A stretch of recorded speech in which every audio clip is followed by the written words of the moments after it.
If your Canon R6 Mark II feels complicated, it's not you.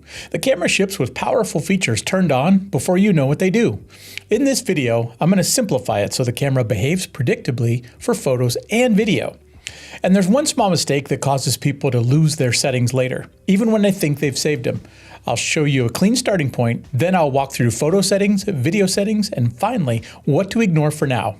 At the end, I'll show you how to make sure that this setup actually sticks. Before moving forward, you need to know one thing. On Canon cameras, photo settings and video settings are separate. Changing something in photo mode does not always affect video mode. If something ever feels wrong, the first thing to check is which mode you're in. Keep that in mind as we go forward. Now, let's start by creating a clean baseline. If this camera is brand new out of the box, you can skip this step. But if it's used or you've already changed some things, then let's start here. First, press the menu button, then move to the wrench. Then you're going to move to page 6. Select Reset Camera, click Basic Settings, and then choose Clear All Camera Settings. This gives you a known baseline so you're not fixing problems caused by old settings. Let's get started by switching the camera to photo mode. We'll set the camera up so the camera reliably focuses on people without constant adjustment. Begin by pressing the menu button,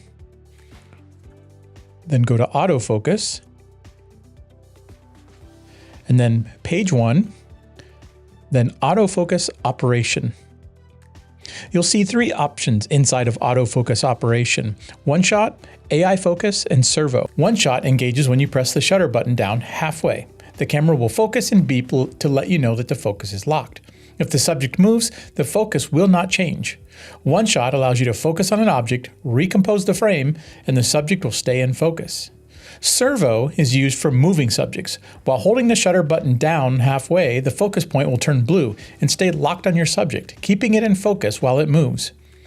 AI Focus automatically switches from One Shot to Servo based on the subject behavior while you have the shutter button depressed halfway or fully while you're shooting in continuous drive mode. Set your AF operation to Servo AF. This allows continuous focus as your subject moves. Let's set your AF area to Whole Area AF. This tells the camera to use the entire viewfinder to find a subject. If you're shooting strictly people most of the time, you might consider single point autofocus with the focus point right in the center of the viewfinder. However, for beginners, this might not be the best setting for you. If you're primarily photographing people, then select People Only in the next menu. So go to Menu, Autofocus, Page 1, Subject to Detect. You'll see an option for Auto, People, Animals, Vehicles, or None. In this case, let's make sure we select People. Then move down to Eye Detection. That's under Menu, Autofocus, Page 1, Eye Detection. Click on Auto. If you choose None, the camera will make a guess on the subject based on how you've composed the image in the viewfinder. If you're photographing people, you'll want to enable this. I recommend setting this on auto so the camera will focus on at least one eye. At this point, the camera will actively look for faces and eyes and stay locked on them. This solves most of the my photos are soft complaints, or when the background is in focus but the people are blurry. Now we're going to hop over to photo drive mode. So we'll go to Menu, Camera, Page 7, Drive mode. And again, I'm assuming you're photographing people or doing portrait work. In this case, I recommend setting the drive mode to single shooting, meaning every time you press the shutter button fully, a single image will be taken. The other option you might select is low speed continuous shooting. Depending on what shutter mode your camera is set on, this will be approximately 3 to 5 shots per second. If you're shooting fast moving subject or sports, you may wish to use one of the high speed drive options. For day-to-day photography, I definitely recommend single shot. Next, we want to set the photo image quality. We go to Menu, Camera, Page 1, Image Quality. If you'd like to set this to RAW plus JPEG, simply make sure RAW is selected, then move down to JPEG. And in this case, if you select the L, that's the highest quality JPEG. Now we're shooting in RAW plus JPEG. RAW gives you maximum flexibility for editing later.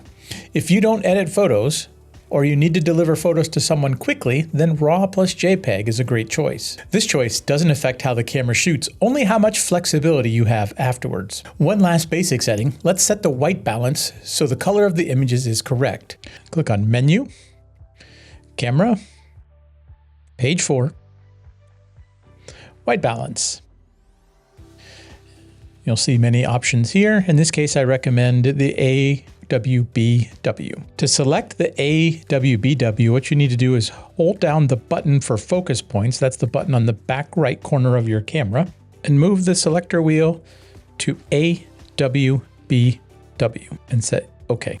In this case, I recommend AWBW, which is Auto White Balance White. This means anything the camera sees as white, it will try to adjust the colors to make the white white. If you photograph in RAW, then you can always adjust this setting when editing in post-production. In fact, I rarely change this setting. The only time I don't use it is when I'm shooting in the studio with strobes. I know that those lights are balanced for 5600 Kelvin lighting, so I'll use a custom white balance locked at 5600K. For now, ignore making other changes to autofocus settings, as this will likely lead to confusion. There will be a time and a place to begin exploring those settings. I also recommend staying away from advanced metering and exposure fine-tuning. Canon's evaluative metering works extremely well and works in almost any lighting condition. There's a lot of power in the advanced settings, but avoid them until you're ready, because they can really wreak havoc when you're trying to get great photos in a pinch and you can't figure out why your images are coming out too dark or too bright. You also should ignore picture styles for now. For the most part, those only impact JPEGs, and you can easily make those adjustments on the RAW files in your photo editor of choice. That sums up the absolute basics for beginner settings in photo mode. Let's switch modes for a bit to video and set up those basic settings. Remember that the settings we change here only impact video settings. Our photo settings will remain unchanged. I'm going to assume that we're putting an emphasis on recording videos with people in them. So let's start with setting our autofocus settings. We'll go to Menu, Autofocus, Page 1, Movie Server Autofocus. This keeps the subject focused continuously. If your subject isn't moving at all, you could disable this, but I find it more helpful to keep it enabled because the slightest movement can put your subject out of focus, ruining your video. Let's move down to Subject Detect Autofocus, Detect Priority. You want to enable Movie Server Autofocus and Subject Detect Autofocus Priority. With this enabled, Movie Servo Autofocus is automatically used for selected subjects in the selected area in the viewfinder and are prioritized in the frame.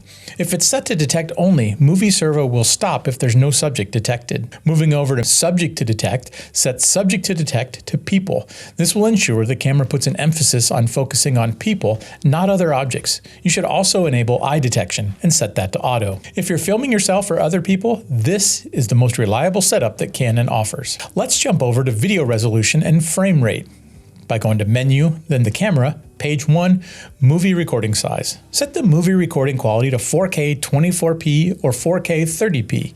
IPB is the compression method used. The IPB without the little down arrow is standard compression, and the other is light. I recommend using the standard for the best video quality. Regardless, choose one and stick with it.